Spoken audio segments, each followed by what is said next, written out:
What makes something uniquely itself? And since everything changes all the time, when do the changes become significant enough to say that something's different now? Or to put it another way, that its identity has changed? Let's go deep.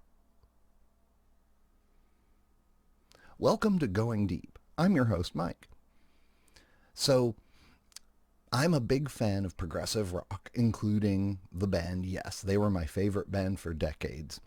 And when John Anderson was forced out of the band in the early 2000s, it started a big conversation about without John, it's not the real Yes. And this was a conversation that deeply disturbed me because it seemed like people were dismissing the music out of hand simply because a member had changed.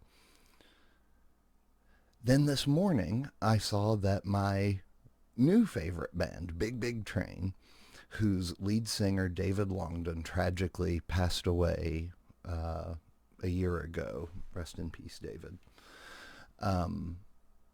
I saw someone comment on a new video featuring their new singer Alberto Braven say, without David, it's not the real Big Big Train.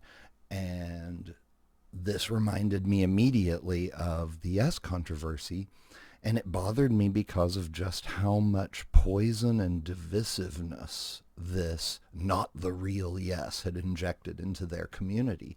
And I desperately hope that that doesn't happen to the Big Big Train community. But more, it got me thinking about identity. When does a band quit being themselves? Other bands have members come and go, and this isn't really a problem. But when a central figure like a lead singer like John Anderson or David Longdon passes, then it seems that the identity of the band in some people's minds has been lost. And so let's take a simpler example, just one person, me. So I change my clothes. Am I a different person? No, we all pretty much can agree. I can change my clothes and I'm still me. Okay, I get a different job. A big part of my identity is based on what I do for a living. Does that change who I am? Some people might say yes, but I think most people would agree I'm still fundamentally me, even if I go from one job to another. Hobbies tend to be more personal and more personally meaningful to us than jobs are, except for those lucky few whose hobby is their job. Cheers to you. So does a radical change in hobby change who you are? If you have a passion for singing and you give it up suddenly, has that changed who you are? Or if you discover a new talent for writing poetry, does that change who you are?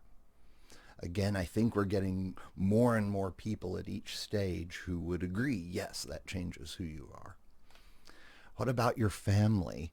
You become a parent. Does that change who you are? The death of a parent can definitely change us.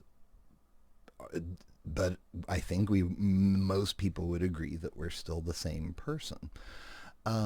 Aging presents an interesting example. This is radical change in all kinds of areas, cognitive capacity and physically. Everything about us changes.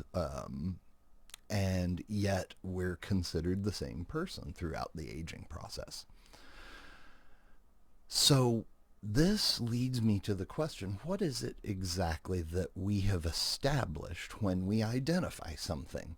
Especially when we identify something as being fundamentally different now because of changes it has undergone. And is that useful information for us to have been able to say, it used to be this, now it's that? What are your thoughts? Where do you draw the line on identity? I'd love to hear your thoughts. Please comment below. Also, are there any other topics that you think have only gotten surface coverage and that we should go deep on. Thank you so much for joining, and I really look forward to our next conversation. Bye.